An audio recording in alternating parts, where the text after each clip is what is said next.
దేవుని పరిశుద్ధమైన ఘనమైన నామానికి మహిమ కలుగును గాక. మన ప్రభువును ప్రియరక్షకుడైన యేసుక్రీస్తు వారి ప్రశస్తమైన నామంలో మీ అందరికీ నా ప్రేమ వందనాలు తెలియజేస్తూ ఉన్నాను.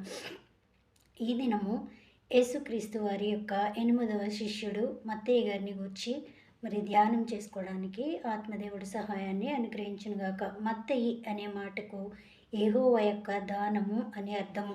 రోమా ప్రభుత్వంలో పన్ను సుంకము వసూలు చేసేవాడు. ట్యాక్స్ కలెక్టర్‌గా మనందరికీ కూడా మత్తయి గారు సుపరిచితమే. ప్రభువు ఆయన్ని పిలిచినప్పుడు మరి వెంటనే ఆయన యేసు ప్రభును అంగీకరించలేదట.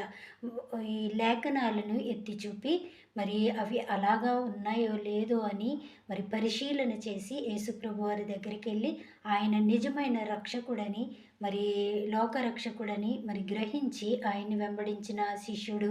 ఆయన యొక్క మరి హృదయ వాంఛ మరి ఎలా ఉన్నదో మనం ఆలోచన చేయాలి. ఇతను యేసే ప్రభు అని నమ్మి విశ్వసించి చాలా చోట్ల సువార్త ప్రకటించాడు. తన పేరు మీద ఒక సువార్తను కూడా వ్రాసాడు. ఆఫ్రికాలో పారదేశిక ఐథియోపియాలో సేవ చేశాడు. యూదుల మధ్య 15 సంవత్సరాలు సేవ చేసినట్లుగా చరిత్ర ఆధారంగా మనం తెలుసుకుంటాం.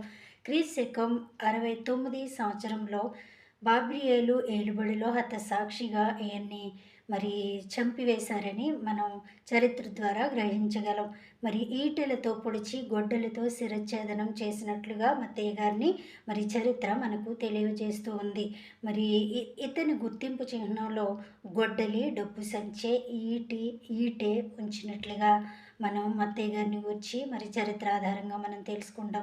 ఇక్కడ మత్తయి గారు ఉన్నటువంటి చరిత్ర ద్వారా మనం ఏదైనా నేర్చుకోవాలని అంటే మరి లేఖనాలు పరిశీలన చేసి మాత్రమే యేసుప్రభు వారిని నమ్మాడని మరి చరిత్ర ఆధారంగా మనకు తెలుస్తుంది. అవును, మరి పౌలు గారు మరి పరిచర్య చేస్తూ తన జీవిత కాలంలో చేస్తున్నటువంటి ఆ కాలంలో కొంతమంది మరి ఆ లేఖనాలు అలా ఉన్నవో లేదో పరిశీలన చేశారని బైబిల్ గ్రంథంలో రాయబడి ఉంది. ఎవరు ఏది చెప్తే దాన్ని నమ్మి లేదా మత మార్పిడికి పాల్పడుతున్నారని మరి ఈ మాట ఎంత మాత్రము వాస్తవం కాదని ప్రభు పేరిట మీకు తెలియజేస్తూ ఉన్నాను.